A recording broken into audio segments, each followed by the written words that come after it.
സുഹൃത്തുക്കളെ, നേരത്തെ പറഞ്ഞു വന്നതിൻ്റെ രണ്ടാം ഭാഗത്തിലേക്ക് വരികയാണ്. അവരെ ആരോ പിന്നെ ഈ നീലോദാസ് നാടാരുടെ കാര്യമാണ് ഞാൻ പറഞ്ഞുകൊണ്ടിരിക്കുന്നത്. എന്തായിരുന്നാലും പിന്നെ ഈ ഈ മന്ത്രിയുടെ പിന്നെ കോളത്തിന് അങ്ങനെ ഒരുപാട് പേരുണ്ട്. നീലോദാസ് നാടാർ, വിൻസെൻ്റ്, അങ്ങനെ ഒരുപാട് കഥകളുണ്ട്. എന്തായാലും ഈ മന്ത്രിയുടെ പിന്നെ ഭാര്യ പ്രാവശ്യം പിന്നെ കോഴമാണി എന്ന് പറഞ്ഞിട്ടുള്ള വിഷയമൊക്കെ ഉണ്ടായ സമയത്ത്, ആ ബജറ്റ് അവതരണം തടസ്സപ്പെടുത്തിയ സമയത്ത് അവരെ ആരോ കയറി പിടിച്ചു എന്നൊക്കെ പറഞ്ഞ് ശിവദാസൻ നായർ കയറി പിടിച്ചു എന്നൊക്കെ പറഞ്ഞിട്ടൊക്കെ സംഭവമൊക്കെ ഉണ്ടാക്കി. പിന്നെ അവരും ജയിച്ചിട്ടില്ല. പിന്നെ വിൻസെൻ്റെ കയ്യിലാണ് മണ്ഡലം. അതേപോലെ തന്നെ നമുക്കറിയാം വിമാനത്തിൽ നിന്ന് പിടിപ്പിക്കാൻ നോക്കിയ കഥ. ഇങ്ങനെയുള്ള ഒരുപാട് സംഭവങ്ങളുണ്ട്. മന്ത്രിമന്ദിരത്തിൽ നിന്ന് അടി കിട്ടിയ ആളുകളും ക്യാബിനറ്റിൽ ഇരിക്കുന്നുണ്ട്.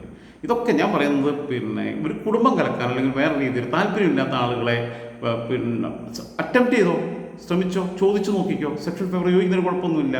എനിക്കിഷ്ടമാണെന്ന് താല്പര്യമുണ്ടോ എന്നുള്ളത് ചോദിക്കാം. പക്ഷേ അതിന് വേണ്ടിയിട്ട് ഔദ്യോഗികമായ സ്ഥലങ്ങൾ, അത് കോടതിയാവട്ടെ, പോലീസ് സ്റ്റേഷനാവട്ടെ, ഹോസ്പിറ്റലാവട്ടെ, പാർട്ടി ഓഫീസാവട്ടെ, സെക്രട്ടേറിയറ്റ് ആവട്ടെ, എന്ത് സ്ഥലമാവട്ടെ, അവിടെ വെച്ചിട്ടല്ല ഈ സാധനം ഓപ്പറേറ്റ് ചെയ്യേണ്ടത്. അല്ലാതെ അവർക്ക് പേഴ്സണലായിട്ട് ഫോണിൽ വിളിച്ചൊക്കെ സംസാരിക്കാമല്ലോ. ഇതൊക്കെ ഇവരുടെ വലുപ്പം മനസ്സിലാക്കുന്നില്ല എന്നുള്ളത് എനിക്ക് തോന്നുന്നത്. ഓക്കെ, അദ്ദേഹം വിളിക്കുന്നുണ്ട്.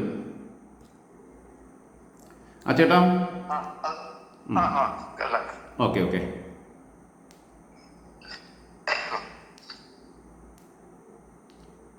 ഹലോ, ചേട്ടനെ കാണാനില്ലല്ലോ. ചേട്ടനെ നേരെ പിടിക്കും ഫോണ്.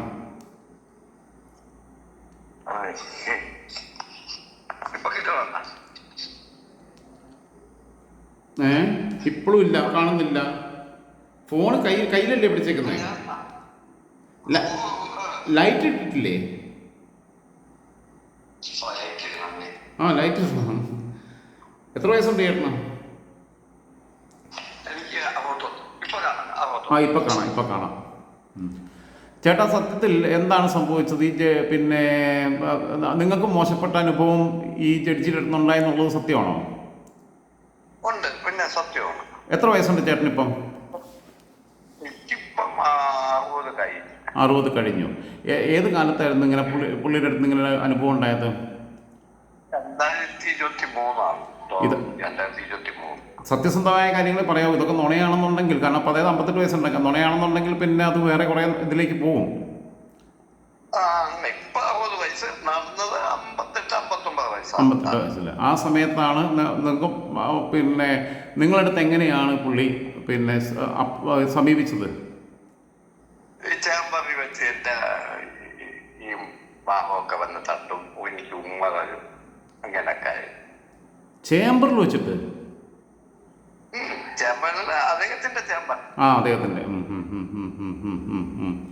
അപ്പോൾ നിങ്ങൾ എങ്ങനെ പ്രതികരിച്ചു അതിനോട്?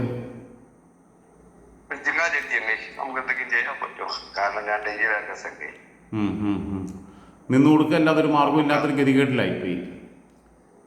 പിന്നെ കാരണം നമ്മൾ ജീവിക്കാൻ വേണ്ടി എങ്ങനെ പോയത് ഇങ്ങനെ ചെയ്യുന്നു. അപ്പൊ ചേട്ടൻ പറഞ്ഞ സാറേ ഇങ്ങനെ ചെയ്യുന്ന എനിക്ക് ബുദ്ധിമുട്ടുണ്ടെന്ന് വല്ലതും പറയാൻ നോക്കിയോ? പറയാൻ പറ്റണമെങ്കിൽ അപ്പ എന്റെ ജോലി പോകും.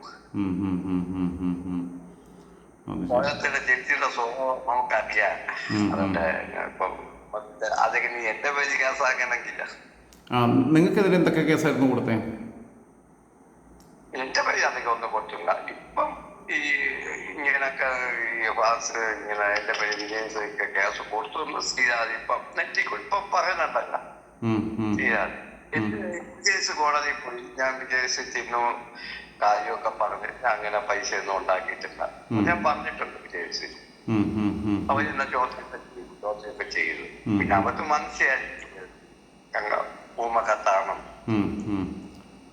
അതായത് ഈ കാര്യത്തിന് പിന്നെ വഴങ്ങി കൊടുക്കാത്തതിന്റെ പേരിൽ പുള്ളി ആഗ്രഹിച്ച് പൂർണ്ണമായിട്ട് ചെയ്തു അതിന് പിന്നെ സമ്മതിക്കാത്തതിന്റെ പേരിൽ പുള്ളി ജോലിയിൽ നിന്ന് കളയുകയും ചെയ്തു, കള്ളക്കേസ് കൊടുക്കുകയും ചെയ്തു എന്നാണോ ചേട്ടന്റെ ആരോപണം? പിന്നെ താക്കോലുണ്ട്, കൂട്ടണമെന്ന് പറഞ്ഞു. ഞാൻ പറഞ്ഞ ഡെയിലി വേഗസ് താക്കോല് എടുക്കുക. കാരണം എനിക്കറിയാം കോടതി 32 രംഗത്ത് സർവീസ് ഉണ്ട് എനിക്ക്. അപ്പൊ വന്ന് താക്കോല് കൊണ്ടുപോകണം. ഞാൻ കൊണ്ടുപോകുക. എനിക്ക് അത് കാരണം ഞാൻ ദൈവത്തിൽ നിന്ന് കാട്ടാക്കളവ് എനിക്ക് എന്തെങ്കിലും സംഭവിച്ച പിന്നെ ആ യുദ്ധം പറയും.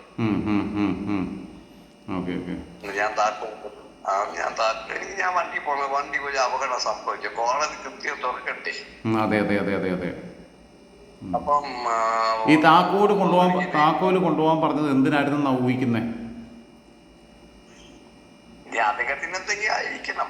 അതായത് താക്കോലിന്റെ കസ്റ്റോഡിയൻ ചേട്ടനാന്ന് വരുത്തി വെക്കുമ്പോൾ അവിടെ നിന്ന് എന്തെങ്കിലും ഫയൽ മിസ്സായി കഴിഞ്ഞാൽ ചേട്ടൻ്റെ തലയിൽ ഇടാമെന്നുള്ള പ്ലാനിങ് ആയിരിക്കും നടത്തി കാണുമെന്നുള്ള സംശയമുണ്ടോ? ആയിരിക്കണം. ഇപ്പൊ എനിക്ക് ഈ ബുദ്ധിയൊക്കെ വരുന്നത് ഇപ്പൊ പണ്ട് ഇതൊന്നും എനിക്കിത് അറിഞ്ഞൂടാണ്. ഇപ്പൊ ഇതായിരിക്കണം.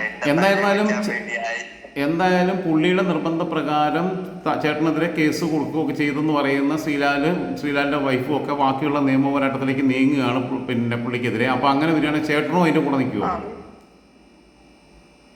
നിക്കണ്ടേ, കാരണം എന്നെ ലോകചാരമുള്ള ഞാൻ നിക്കണ്ടേ.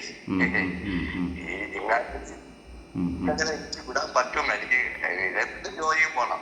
ഓക്കെ, എന്തായിരുന്നാലും ആരുടെ ഭാഗത്താണ് സത്യം എന്നെനിക്ക് ഇപ്പോഴും കൃത്യമായിട്ട് അറിയത്തില്ല. എന്തായാലും നിങ്ങളുടെ ഭാഗത്ത് നേരും നെറിയുണ്ടെങ്കിൽ അതിനകത്ത് നമ്മുടെ ഭാഗത്തുനിന്ന് എല്ലാവിധ സഹായങ്ങളും പിന്നെ കൂടെ ഉണ്ടാവും എന്നുള്ളത് പറയുന്നു. അതല്ല അദ്ദേഹത്തിൻ്റെ ഭാഗത്താണെങ്കിൽ പിന്നെ നിങ്ങൾക്കെതിരായിട്ടായിരിക്കും നമ്മൾ സമീപനം സ്വീകരിക്കുക. എന്തായിരുന്നാലും ഞാൻ ചേട്ടൻ സംസാരിച്ചത് പിന്നെ ചേട്ടൻ്റെ വീടൊന്ന് കാണിച്ച ചേട്ടൻ ഒരുപാട് പൈസ ഉണ്ടാക്കിയെന്നാണല്ലോ ഇവർ ആരോപിക്കുന്നത്. വീടൊന്ന് കാണിച്ചേ. കാണാൻ പറ്റുമോ? ക്യാമറ തിരിച്ചു പിടിച്ച് കാണിച്ചാൽ മതി.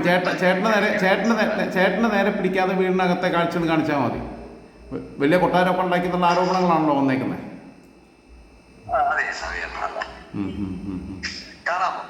ക്ലാരിറ്റി ഇല്ല. ശരി, ഇത്രയും മതി ചേട്ടാ. ഞാൻ പിന്നെ ഫോണിൽ വിളിക്കാം. ഓക്കെ, ശരി.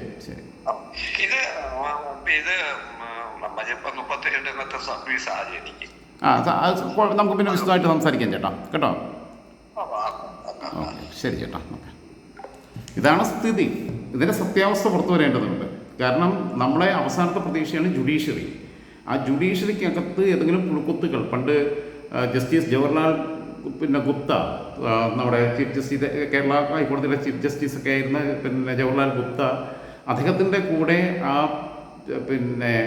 പാനലിനകത്തുണ്ടായിരുന്ന, അന്ന് അദ്ദേഹത്തിൻ്റെ കൂടെ ജഡ്ജിയായിട്ട് പ്രവർത്തിച്ച, ഇപ്പോഴും ജീവിച്ചിരിക്കുന്ന ഒരു ക്രിസ്ത്യൻ നാമധാരിയായിട്ടുള്ള ആൾക്കെതിരെ പറഞ്ഞത് ഇന്ത്യൻ ഇങ്ങനെയുള്ള കുറേ പുഴുക്കുത്തുകൾ ഇതിനകത്ത് കയറി വന്നിട്ടുണ്ടെന്നുള്ളതാണ്. ഇന്ത്യൻ നീതിന്യായ സംവിധാനത്തിലെ പുഴുക്കുത്താണ് അദ്ദേഹം എന്ന് പിന്നീട് ദീപാംശു മുഖർജിയാണെന്ന് തോന്നുന്നു പിന്നീട് അതിനെക്കുറിച്ച് എഴുതിയിട്ടുണ്ട്. അപ്പം ഇങ്ങനെ ഒരുപാട് കാര്യങ്ങളുണ്ട്. നമുക്കറിയാം, അവയെ കേസ് അട്ടിമറിക്കാൻ വേണ്ടിയിട്ടൊക്കെ ഈ ജഡ്ജി ഇദ്ദേഹം സുപ്രീം കോടതി കർണാടക ചീഫ് ജസ്റ്റിസ് ആയിരിക്കും ഇടപെട്ടത്. അവിടുത്തെ ഫോറൻസിക് ലാബ് പോയി പരിശോധിച്ചത്, അതിൻ്റെ റിപ്പോർട്ടുകൾ എടുത്ത് പരിശോധിച്ചത്, അവരെ ഈ സിസ്റ്റർ സ്റ്റെഫിയെയും ഈ മറ്റേ രണ്ട് വൃത്തികെട്ട അച്ഛന്മാരുണ്ടായിരുന്നല്ലോ, അവന്മാരെയും നാർക്കോ അനാലിസിസിന് വിധേയമാക്കിയതിൻ്റെ വീഡിയോ കണ്ടത്, പ്ലേ ചെയ്ത് കണ്ടത് ഒക്കെ. അപ്പോൾ അങ്ങനെയുള്ള ആരെങ്കിലും ഉണ്ടെങ്കിൽ അതെടുത്ത് പുറത്തു കളയേണ്ടതാണ്. അങ്ങനെയുള്ള നിലവാരമില്ലാത്ത അവസ്ഥയിലേക്കും ഈ ജുഡീഷ്യറിയുടെ ഗുണങ്ങൾ ഇല്ലാതാക്കുന്നതിലേക്കും പോയി കഴിഞ്ഞാൽ മനുഷ്യൻ്റെ പ്രതീക്ഷ തെറ്റുകയും മനുഷ്യൻ നിയമം കയ്യിലെടുക്കുന്ന അവസ്ഥ ഉണ്ടാവുകയും ചെയ്യും സാധാരണക്കാർ എന്നുള്ളത് മാത്രം പറഞ്ഞുകൊണ്ട് തൽക്കാലം ഇതോടുകൂടി ഇവിടെ അവസാനിപ്പിക്കുകയാണ്.